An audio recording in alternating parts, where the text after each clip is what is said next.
Pada kesempatan kali ini, kelompok kami akan menjelaskan mengenai job order costing atau penentuan biaya pesanan. Nah, sebagaimana yang sudah kita ketahui bahwasanya dalam penentuan metode pengumpulan biaya produksi itu terbagi menjadi dua. Nah, yang pertama itu biaya proses, yaitu dimana ketika perusahaan mengakumulasikan biaya produksi per departemen dan per periode.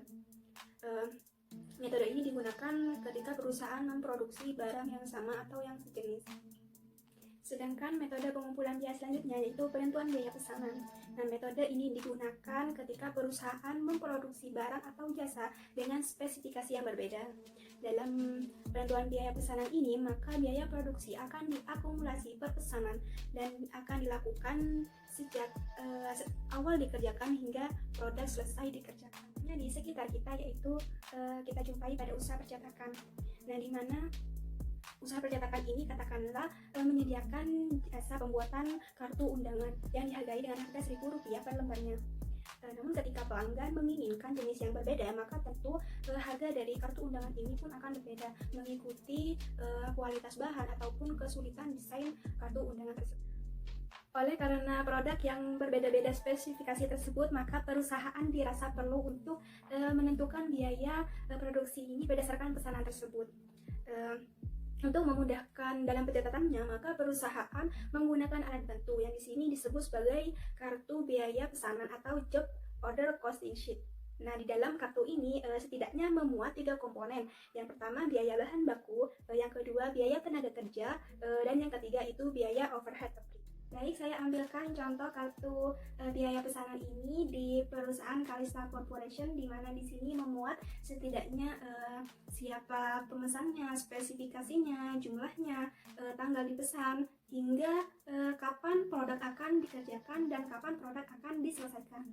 Dan di sini juga memuat data mengenai bahan baku langsung atau bahan baku, tenaga kerja langsung, overhead pabrik yang dibebankan, dan juga di sini juga terdapat biaya-biaya untuk penjualan produk ini atau pesanan ini. Dan kita juga dapat mengetahui secara langsung laba yang akan diperoleh dari pesanan ini. Nah, berdasarkan slide yang sudah saya paparkan bahwasanya ada beberapa aliran penentuan biaya pesanan. Untuk yang pertama itu pembelian bahan. Nah, untuk pembelian bahan ini perusahaan dapat melakukannya baik secara kredit maupun secara tunai, yaitu penggunaan bahan. Nah, untuk penggunaan bahan ini maka perusahaan akan membeli menjadi dua bahan, itu bahan baku ataupun bahan penolong. Untuk bahan baku ini maka perusahaan akan mencatatnya dalam akun barang dalam proses, sedangkan untuk bahan penolong maka perusahaan akan mencatatnya dalam akun biaya overhead pabrik. Yaitu tahapan selanjutnya yaitu penggunaan biaya tenaga kerja. Dalam penggunaan biaya tenaga kerja ini dikenal dua istilah, yaitu gaji dan upah. Untuk gaji sendiri adalah pembayaran kepada karyawan yang dilakukan secara periodik, misalnya bulanan. Sedangkan untuk upah sendiri yaitu pembayaran kepada karyawan yang dilakukan berdasarkan tarif, seperti jam, harian, ataupun sesuai kontrak kerja. Tahapan yang selanjutnya yaitu pendistribusian biaya tenaga kerja. Tahapan yang kelima yaitu penggunaan biaya overhead pabrik yang sesungguhnya. Tahapan yang keenam pembebanan biaya overhead pabrik. Lalu tahapan yang ketujuh yaitu penyerahan barang yang sudah jadi ke gudang. Lalu yang terakhir yaitu penyerahan barang atau pesanan kepada konsumen. Dan dalam hal ini kita akan mencatatnya dalam akun harga pokok penjualan. Akuntansi biaya bahan. Dalam penyelenggaraan administrasi untuk bahan, satu perusahaan dengan perusahaan lainnya pasti berbeda. Hal itu dikarenakan kebutuhan dan keperluan suatu perusahaan itu tidak sama. Ada perusahaan yang hanya menggunakan satu akun, yaitu akun bahan, dan ada juga perusahaan yang memisahkan akun bahan menjadi dua, yaitu akun bahan baku dan akun bahan penolong pabrik. Bahan baku adalah bahan utama yang digunakan untuk menghasilkan suatu produk. Tanpa adanya bahan baku maka produk tidak akan bisa diciptakan. Yang kedua yaitu bahan penolong pabrik, adalah bahan yang digunakan untuk memaksimalkan hasil produk yang telah dilakukan.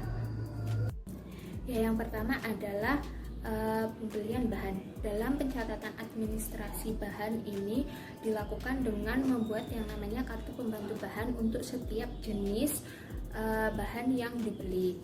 Di dalam kartu pembantu bahan ini nanti juga akan dicantumkan jumlah unit dan harga per unit bahan yang dibeli. Nantinya kumpulan dari kartu pembantu bahan ini akan digunakan sebagai buku pembantu bahan serta akan digunakan sebagai catatan dalam pengelolaan persediaan bahan dengan metode perpetual atau metode pembukuan. Yang kedua yaitu mengenai penggunaan bahan. Di dalam setiap penggunaan bahan dibutuhkan yang namanya dokumentasi. Dokumentasi ini dapat dilakukan dengan menerbitkan bon barang. Bagian yang berhak menerbitkan bon barang adalah bagian produksi dengan mencantumkan nama bahan baku yang dibutuhkan dan juga nomor pesanan. Setelah bagian produksi ini menerbitkan bon barang, nantinya akan disampaikan kepada bagian gudang. Bagian gudang inilah yang berhak menyetujui dan memberikan bahan yang dibutuhkan oleh bagian produksi. Dan juga nanti bagian akuntansi akan mendapatkan yang namanya salinan bon barang. Salinan bon barang ini dibutuhkan oleh bagian akuntansi untuk dasar pembukuan di akun bahan dan juga akan digunakan sebagai pembuatan kartu pembantu bahan. Jika nantinya ada sisa bahan dari bagian produksi, nantinya bagian produksi akan mengembalikan kepada bagian gudang. Nantinya bagian produksi ini akan melakukan penyesuaian jurnal dengan mendebit akun bahan dan juga mengkredit yang namanya akun bahan dalam proses. Hal ini dilakukan baik itu dalam kartu pembantu bahan maupun dalam kartu pesanan bahan. Prosedur tersebut akan sama apabila diterapkan di dalam bahan penolong pabrik. Hanya saja bedanya di dalam sumber dokumen yang dibutuhkan oleh bahan penolong pabrik ini disebut dengan memo. Jika permintaan nantinya berasal dari bagian produksi, maka biaya akan dibebankan kepada biaya overhead pabrik sesungguhnya. Jika nantinya permintaan bahan penolong pabrik ini berasal dari bagian pemasaran, maka biaya akan dibebankan kepada biaya pemasaran. Dan juga apabila permintaan bahan penolong pabrik ini berasal dari bagian administrasi, maka biaya akan dibebankan kepada akun administrasi dan umum. Baik, di sini selanjutnya saya akan membahas mengenai akuntansi biaya tenaga kerja. Akuntansi biaya tenaga kerja umumnya di perusahaan itu terdapat dua, yaitu yang pertama ada kartu hadir, kedua ada kartu jam kerja. Nah, apa sih kegunaan kedua itu? Nah, untuk kartu hadir yaitu untuk mencatat kehadiran karyawan tersebut pada perusahaan tersebut. Lalu kartu jam kerja itu untuk mencatat waktu seseorang karyawan menyelesaikan pekerjaannya atau menyelesaikan pesanan di perusahaan tersebut. Baik, di sini saya akan memberikan penjelasan atau memberikan contoh implikasi dari kartu hadir dan kartu jam kerja tadi, kedua kartu tersebut bagaimana sih kalau di perusahaan. Oke, yang pertama seperti ini penjelasannya. Ada seorang karyawan bernama Aulia bekerja pada UD Cahaya. Nah, di sini Aulia bekerja di UD Cahaya itu datang bekerjanya jam 8 pagi dan untuk pulangnya jam 4 sore. Nah, dan data ini tercatat pada kartu hadirnya Aulia. Nah, berdasarkan kartu jam kerjanya Aulia menggunakan waktu 3 jam untuk mengerjakan pesanan yang bernomor misalnya nih 501 dan 4 jamnya itu untuk mengerjakan pesanan nomor 503. Nah, dari kedua data ini tercatat pada kartu jam kerjanya Aulia. Dan untuk sisa 1 jam tercatat di kartu jam kerja Aulia, yaitu 1 jamnya untuk beristirahat. Selanjutnya yaitu mengenai biaya tenaga kerja.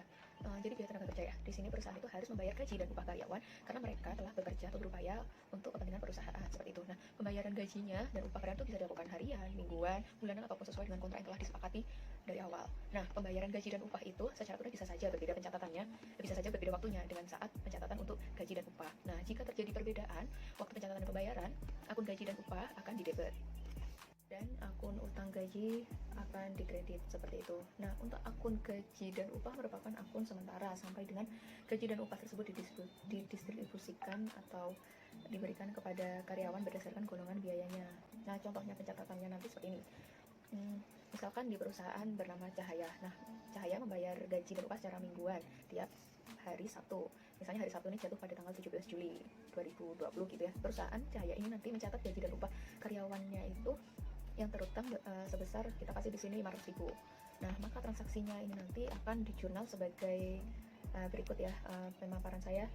Gaji dan upah dicatat 500.000-nya dimasukkan di kolom debit. Nah, untuk utang bertuliskan utang gaji dan upah nanti ditulis di kolom kanan, yaitu di kolom kredit. Nah, nanti pada tanggal Sabtu hari Sabtu yang 18 Juli 2020 itu gaji dan upah karyawan itu sudah dibayarkan secara tunai. Nah, transaksinya nanti akan tercatat di jurnalnya seperti ini. Itu gaji dan upahnya itu 500 dijadikan di sebelah, jadinya di sebelah debit. Lalu kedua atau bawahnya ditulis omongannya nih kas. Kas ini 500.000 ditaruh di kolom kredit, yaitu sebelah kanan seperti itu. Jadi di sini saya akan memaparkan sedikit pendistribusian biaya tenaga kerja. Oke. Jadi kita pakai tanggal 21 Juli 2020 ya. Diperoleh dari kartu jam kerja bahwa pesanan bernomor 501 menggunakan biaya tenaga kerja sebesar 225.000. Terus untuk nomor 502-nya sebesar 150.000. Untuk nomor 503-nya sebesar 75.000. Biaya tenaga kerja tidak langsung diketahui berjumlah sebesar 50.000. Nah, transaksi ini nanti akan dicatat dengan cara berikut. Jadi seperti ini, yang akun barang dalam proses namanya. Itu nanti dicatat 450.000 di akun debit. Nah, selanjutnya bawahnya gaji dan upah dimasukkan di kolom kredit, sebelah kanan 450.000 juga. Nah, 450.000 dari mana, Kak? Nah, 450.000 itu biaya tenaga kerja yang dari nomor 501, 502, 503 itu tadi dijumlahkan mendapat hasil 450.000 seperti itu. Nah, untuk pencatatan bawahnya lagi nanti seperti ini. BOP atau biaya overhead pabrik yang sesungguhnya yaitu di debit 50.000. Karena kan tadi ada saya berkata seperti ini, biaya tenaga kerja tidak langsungnya sebesar 50.000. Nah, itu dituliskan biaya overhead pabrik sesungguhnya 50.000 dicatat di akun debit 50.000. Nah, bawahnya nanti akunnya seperti ini, gaji dan upah. Tulisannya gaji dan upah di kredit di sebelah kanan 50.000. Dari pemaparan saya, jadi dari catatan jurnal itu tadi yang saya jelaskan itu, bahwa bisa dilihat ya akun biaya gaji dan upah menjadi bersaldo 0 karena biaya gaji dan upah itu sudah didistribusikan berdasarkan golongan biayanya. Jadi contoh ini menunjukkan bahwa akun gaji dan upah merupakan akun sementara seperti itu. Nah, nanti untuk bagian aliran pendistribusian itu bisa dilihat di PowerPoint. Oke, selanjutnya saya akan menjelaskan mengenai akuntansi biaya overhead pabrik. Nah, biaya overhead pabrik ini merupakan biaya-biaya yang tidak dapat langsung ditelusur ke pesanan, dan biaya ini juga bukan termasuk biaya pemasaran dan juga biaya administrasi. Dalam biaya overhead pabrik ini terbagi menjadi dua, yaitu biaya overhead pabrik sesungguhnya dan biaya overhead pabrik dibebankan. Untuk yang pertama yaitu biaya overhead pabrik sesungguhnya. Biaya overhead pabrik sesungguhnya merupakan biaya pabrik yang benar-benar terjadi selama proses produksi. Pencatatannya itu tergantung pada jenis biayanya itu sendiri. Seperti yang pertama, biaya yang langsung dicatat pada saat terjadinya produksi, seperti biaya bahan penolong dan juga biaya tenaga kerja tidak langsung. Sudah saya sebutkan contoh jurnalnya di slide. Dan untuk selanjutnya yaitu jenis biaya yang pencatatannya dapat dilakukan di akhir periode, seperti biaya depresiasi, biaya asuransi, dan lain sebagainya.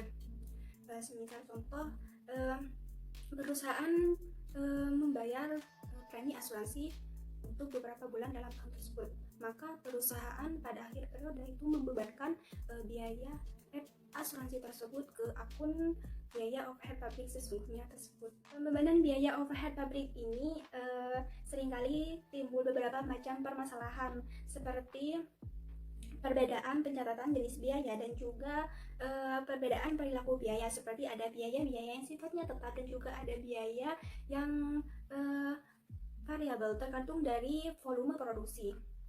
Selain itu, pembebanan BOP juga seringkali dihadapkan pada produk atau pesanan yang sudah jadi, sedangkan biaya overhead pabrik sesungguhnya belum diketahui dan perusahaan harus membebankan biaya overhead pabrik ini ke semua pesanan.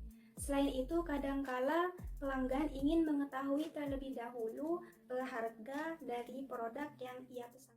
Berdasarkan beberapa permasalahan yang timbul, maka perusahaan perlu membebankan biaya overhead pabrik ini berdasarkan tarif yang telah ditentukan di muka.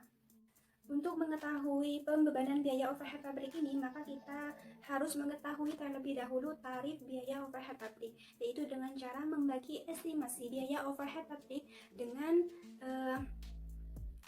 estimasi dasar biaya overhead pabrik. Lalu untuk mengetahui pembebanan BOP ini, maka tarif yang sudah kita cari tadi kita kalikan dengan dasar pembebanan.